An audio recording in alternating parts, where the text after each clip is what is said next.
Thank you so much. I'll just share my screen. Yes. Is that? Very good. Yeah, you can see that. Okay, brilliant. So thank you so much for the introduction and for inviting me to be part of this conversation. I really appreciate being given this opportunity to talk with you all about the different themes that are central to the research that I've been doing, and it would be great to have the conversation around these issues. So this is research that I've been doing for a while, and but I've been doing all the research in here almost in different bits, and so this is a really nice opportunity to bring together some of the work that I've done on colonialism more generally to thinking about climate change and then also colonial political economy. And what I've really tried to do within my work as a whole is to think about the continuing legacies of colonialism and how they continue to shape contemporary society and what we might need to think through if we're wanting to change the world that we find ourselves in. My sense is that partly we're not going to be able to make that change unless we understood how it is that we got here. And it's only in the last few years that I've really begun thinking about these themes more broadly in terms of the climate catastrophe that we're facing, because I think it provides perhaps one of the most starkest contexts within which to think about these different themes. And one of the things that really struck me was that it took 30 years from when the IPCC first, which is the Intergovernmental Panel on Climate Change, from when it first started producing reports, for the very first mention of colonialism to occur within those reports. And so it's great that it's now been mentioned. I think it was the 2022 report that it was first mentioned. And people have begun talking about colonialism in the context of climate change. But often when they use the term colonialism, my sense was partly that they were using it as a metaphor to talk about something else. So they weren't actually talking about the colonial histories that I think we need to think through as significant to producing the conditions that produce climate catastrophe in the present. And some of this work I've discussed in an article that I wrote with Pete Newell, where we use that aspect of more than a metaphor, thinking about climate colonialism, or actually how do we think about actually of real colonial histories and what their impact is here. So what I want to do in the talk today is really to take a historical sociological perspective to the broader topic. And I do this through thinking about colonial political economy in the context of the British Empire in India and its role in famine. And why I start there is because I think that famine is of fundamental importance, in part because it's precisely what climate change threatens for so much of the world's population. And I accept also that we're facing quite serious issues of famine in the present, not least in Gaza and Sudan. And my work is much more historical and it's not contemporary, but I think there are connections to be made. And perhaps the specific connection that I want to draw out today is to think about the ways in which understanding famines in the past would enable us to understand the famines to come, and in particular think about the obstacles that exist to addressing the challenge of impending famines that derive from the legacies of colonialism. So I don't think that, and I think that these obstacles include democracy itself. So how do we engage with that within these sort of broader conversations? Now, I'll go on to suggest that the asymmetrical colonial relations that existed in the past continue to be replicated in the production of climate change and its differential impacts upon populations globally, and that these can only be addressed if we're to take a reparative approach, that is, an approach that locates the issue of reparations, both material but also epistemological. And what I mean by that is the way in which we think about the world within which we live. So that's the sort of broad introduction, and I'll just go through the different senses. I realized I've moved it incorrectly. So that was the introduction, that slide. So I'll move on to the next section, which is on famine. So what I do is I take as a starting point Amartya Sen's observation that the prevalence of famines within colonial India ended abruptly, in his terms, with the establishment of democracy after independence. And the implication of that is to say that the end of famine required democracy. But what that doesn't take into account is the fact that during the period of the British Empire, for much of that period, Britain considered itself and was considered to be a democracy. So given that India was ruled by Britain and Britain understood itself to be a democracy, then it wasn't democracy that led to the end of famines. It was the end of colonialism that led to the end of famines. And neither does this address the fact that actually prior to the British colonizing India, under the Mughal Empire, there were very few famines that produced death on the scale that the British colonial empire had produced it. So that's something that I think we need to take seriously at the outset.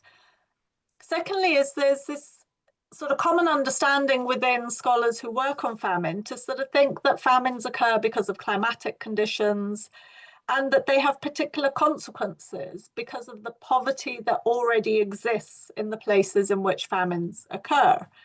And again, I want to draw attention to what I think are the serious limitations of such understandings by focusing on colonial political economy. And here I do this because I think that these sorts of arguments are also at play in debates around climate change. And so there's very little contextual discussion of the historical interrelationships or their ongoing entanglements. And this is something that I think by taking a historical sociological approach, we can begin to think about in more detail. So the first thing I want to mention really is the fact that food scarcity had been a common feature of both Britain and India across the early modern period.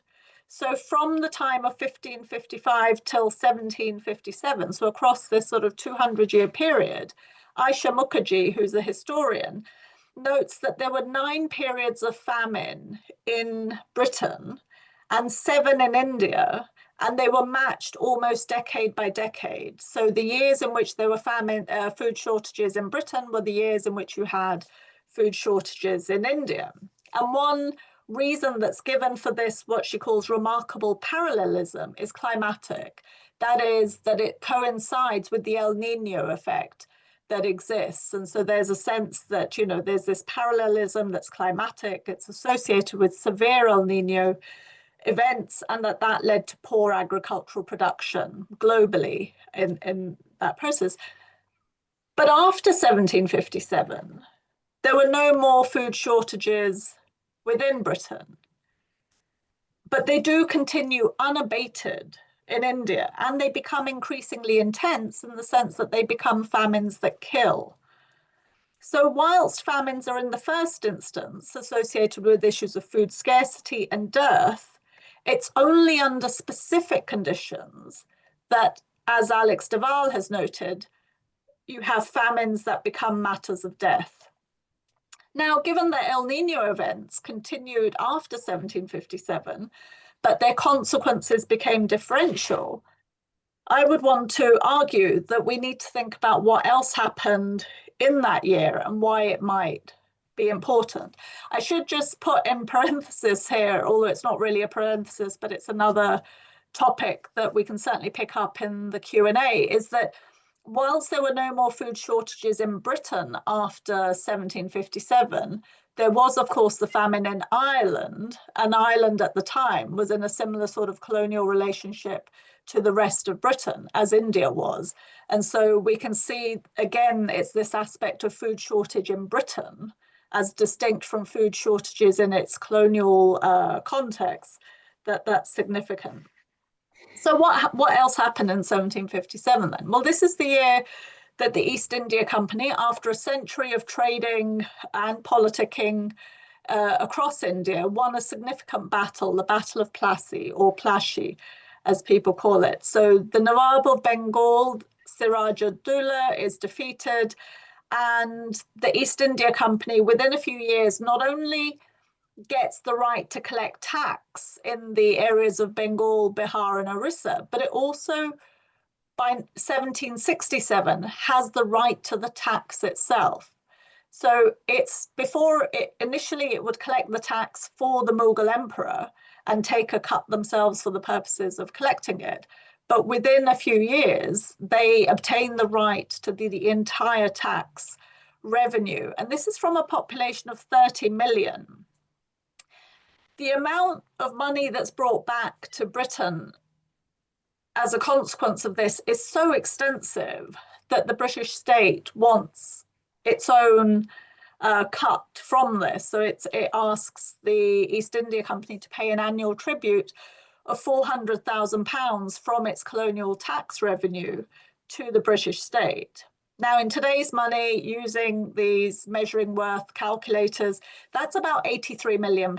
So just to get a sense of perspective of the amount that was coming, that's just the small amount that the British state is taking. Now, if we think about what taxation is, within political theory, within common sense understandings of taxation, there's a sense that if the government is asking you for money in tax, then you should get something in return for that taxation. So we pay our taxes, we get the health service, education. Initially, it was largely much more simply about security, that people were asked to pay tax, and in return, the government agreed to protect their property.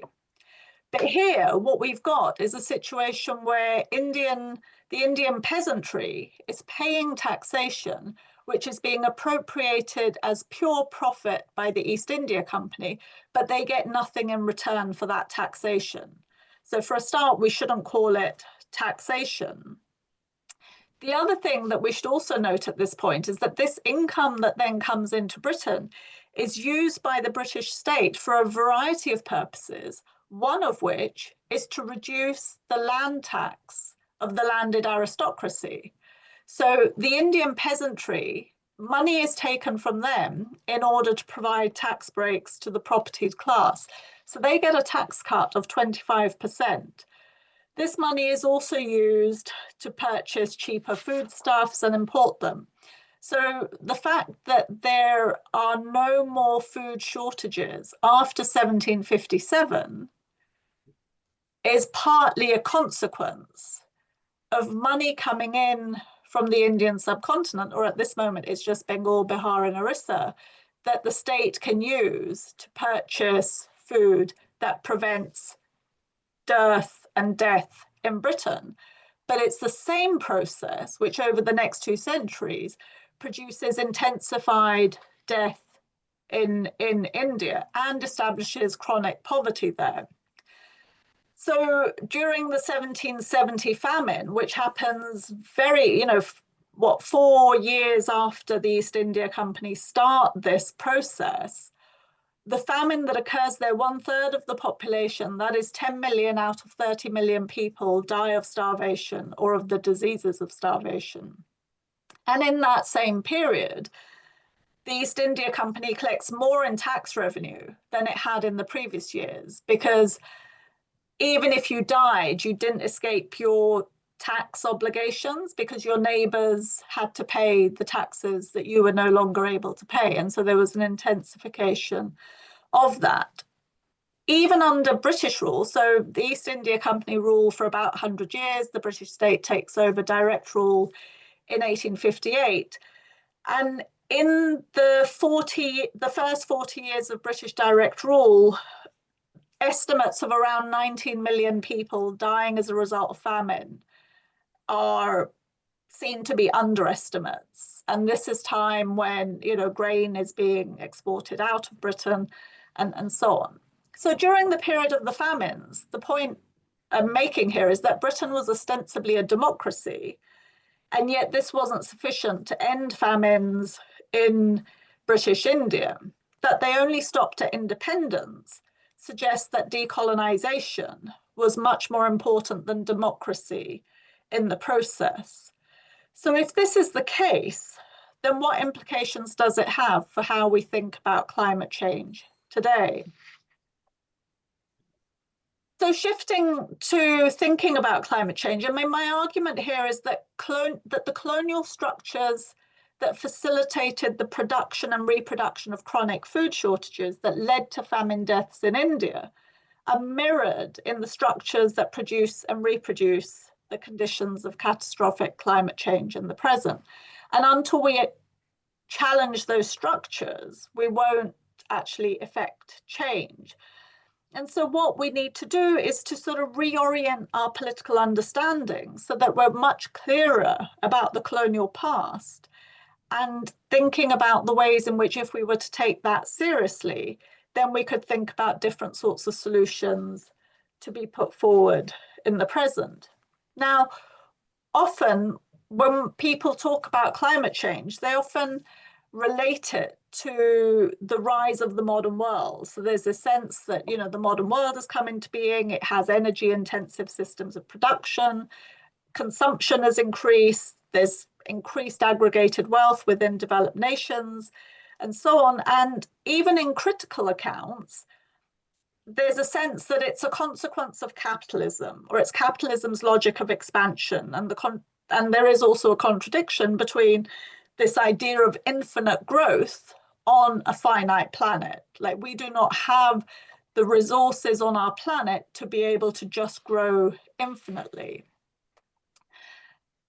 And this is often described as colonial, but actual colonialism is often missing from such accounts.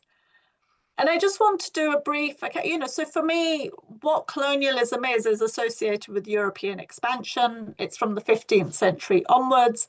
And I think for me, it's characterized by systematic resource exploitation, accompanied very often by the elimination of indigenous peoples and their societies. So it's in the early 17th century that you begin to have the joint stock companies being established. So there's the East India Company, but there's an English East India Company, a Dutch East India Company, there's a Swedish East India Company. A lot of different European countries had East India companies. And these were ostensibly about trade and commerce, but every single one of them also participated in practices which, if I asked you, does killing off a bunch of villagers to have access to their nutmeg, does that come under the notion of trade? You'd probably say no. And yet these were the things that these companies are doing, but most historians only talk about them as commercial entities. They don't, it's almost like they erase the other things that these companies are doing. Now, I don't know if any of you have read Amitav Ghosh's Nutmeg's Curse, came out just recently, and he talks in there incredibly powerfully about the way in which, even though the Dutch initially are involved in trade with the East Indies, they very quickly want to monopolize that trade, and not just monopolize that trade, but monopolize the commodity, nutmeg. And the way in which they do this is that they eliminate the people of the Banda Islands, enslave those that they haven't killed, and expel them from their lands, taking over both the trade in nutmeg, but also then the growing of nutmeg. And they're the ones who then sort of take the nutmeg to other places and set up plantations and farm it in a more intensive way. And I'm just always puzzled as to why this is understood as commerce. And so I would call it rather colonialism by corporation, so that the first period of European colonialism is effectively colonialism by corporation. It's only from the 19th century onwards that this transforms into what I call state-managed colonialism, what we would come to understand as empires. And this often involved the national states of the companies taking over their activities. So the British state takes over the English East India Company, the Dutch state takes over the Dutch East India Company, and therefore Indonesia, and so on. And during this period, the systematic processes of resource extraction are intensified, and also, it's done by states. It was done a little bit earlier by Spain and Portugal in relation to the Americas, and it also comes to be undertaken by heads of states. So if we think of Leopold, King of the Belgians, and his rule within the Congo, we see that it's not just states, but heads of states participating in this. Now, alongside these two forms, there's a third, and it's the third that in particular brings all of Europe into the colonial project, and that's what I call immigrationist colonialism. So this is what enables settler colonies to come into being, because you've got populations from across Europe that travel to what is called, or comes to be called, the New World. The idea that these were empty lands, but they were never empty lands. There were people there, people who had their own ways of living. These people are dispossessed, eliminated, and new settlements are built on top of what had previously been there. So in this way, European movement is something quite distinct to other forms of movement around that have, human beings have always moved. So it's not an issue about movement in its own terms, but it's what it's connected to. And I would argue that these three modes constitute quite a distinct mode of European colonization, which marks it out as different from other types of domination. And here, and I won't go into this much now, but again, I'm really happy to pick it up in discussion. This is what I think creates different types of empires, because sometimes when we talk about empires, we consider all empires to be the same sort of thing. And I want to argue that colonialism creates a very distinct type of empire, what I call an empire of extraction, which is different from empires of incorporation. And that this matters for how we think about the present in terms of what we understand as capitalism and how we might, again, think about solutions in relation to this. And why I think it's important to stress the fact that this is colonialism and not just capitalism, because one of the things that we're seeing right now is a return of transnational corporations with significant influence, power, and purchase in the world. And rather than necessarily thinking about this as a new phenomenon, I would ask us to go back to that phrase of colonialism by corporation and understand that what these transnational corporations are doing in the present is not capitalist, it's colonial. It's also, it could also be capitalist, but how might it change things if we were to understand this also as colonial? So then we come to democracy. And this is a little bit difficult to talk about because I think we need to be careful, particularly in our current moment where we're seeing the rise of authoritarianism quite rapidly across different parts of the world, to not think that democracy is just the solution to that, but also not to deny the good that democracy has also done. So I'm not here to attack democracy as such, but I do want us to understand the extent to which what we understand to be democracy has been built on colonial appropriation, and how it is democracy that facilitates the ongoing justification for the continuance of relations of inequality globally. So I have this quote here from Ernest Bevin, who in 1946 says, "I'm not prepared to sacrifice the British Empire because I know that if the British Empire fell, it would mean that the standard of life of our constituents would fall considerably." So it was known at the time that it was the wealth of empire that enabled the standard of life of citizens within the nation. And even today, nothing can be argued for if it affects the standard of life of those constituents whose very way of life was built on colonial appropriation. So no policies can be proposed, let alone implemented, if in doing something for others, what is required is some sacrifice from those who have historically benefited from colonialism. And this, I suggest, is the tenor of most debates around climate crisis. We can't do anything that would make better for people living over there if it has an impact on the quality of life of people over here or of constituents over here, because it's often that direct relationship. And we can also see this, more recently in terms of sort of broader geopolitics. A colleague, P.O. Hansen, has argued recently that before Russia attacked Ukraine, the EU's policy was to demand that African countries reduce oil production, reduce gas production as part of the green transition that was being promoted.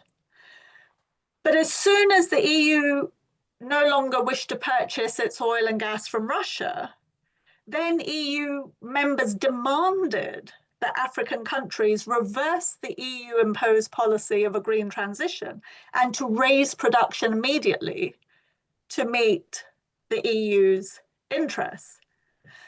Now, Africa is a continent that, particularly if we take South Africa out of consideration, as a continent more broadly, it contributes 2%, if that, to global emissions responsible for climate change. And yet first, the EU thought that it was appropriate to sanction African countries in the name of global climate justice, and then to require it to ignore those sanctions once the cost of living crisis that was produced by the war in Ukraine was biting its citizens. And I would suggest that there's no democracy here. There's no democratic accountability.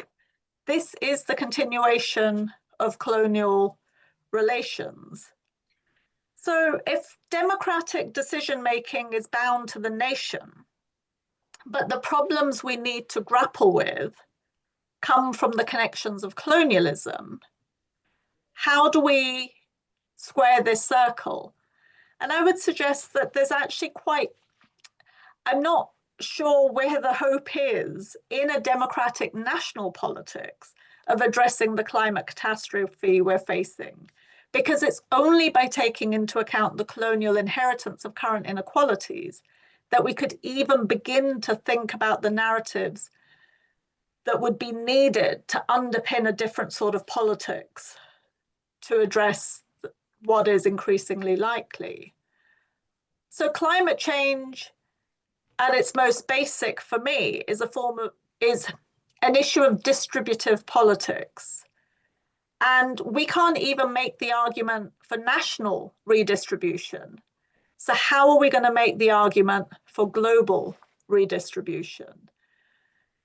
And here, one of the things, there's a phrase by historian Prasenjit Dwara, who has a phrase, to rescue history from the nation. So I think that is one thing that we need to do. We need to rescue history from the nation, understand that our history is not a national history. Our history is a colonial history. For those of us here in Britain, our history has to be understood in terms of the colonial histories that gave birth to the nation.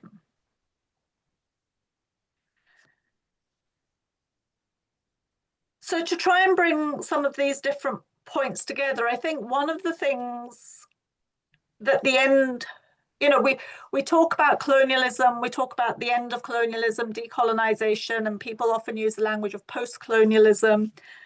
But one of the things that the end of colonialism didn't do, decolonization did do a lot, but one of the things that it didn't do was see the end of private property. And part of my argument more broadly, or that I've done elsewhere, is to talk about how I think private property is something that comes out of colonialism. It's not something that comes out of capitalism, because if we look at the origins of private property, the first time that land comes to be understood as a commodity that can be privatized is in the context of colonial conquest. It is not in the context of capitalism. The other thing that the end of colonialism didn't do is to dismantle the colonial structures of economic dependence. And so misunderstanding the colonial global economy as capitalism elides other forms of systematic appropriation, particularly around land. And I think that the issues around dispossession, but also the commodification of land, are central to how we need to think about the problems of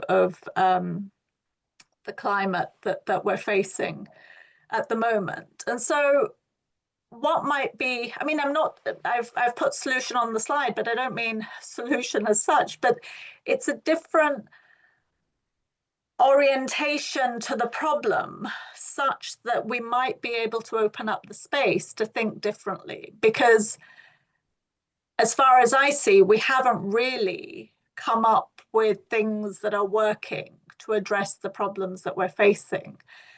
And part of the problem, as I see it, is that we don't take colonial history seriously in seeking to understand how the world in the present has come about. And so if we don't reorient our understandings around the significance of colonialism in the past and how it continues to shape us in the present, then we're really not going to find the space to think about things in a way that potentially could bring other solutions forth.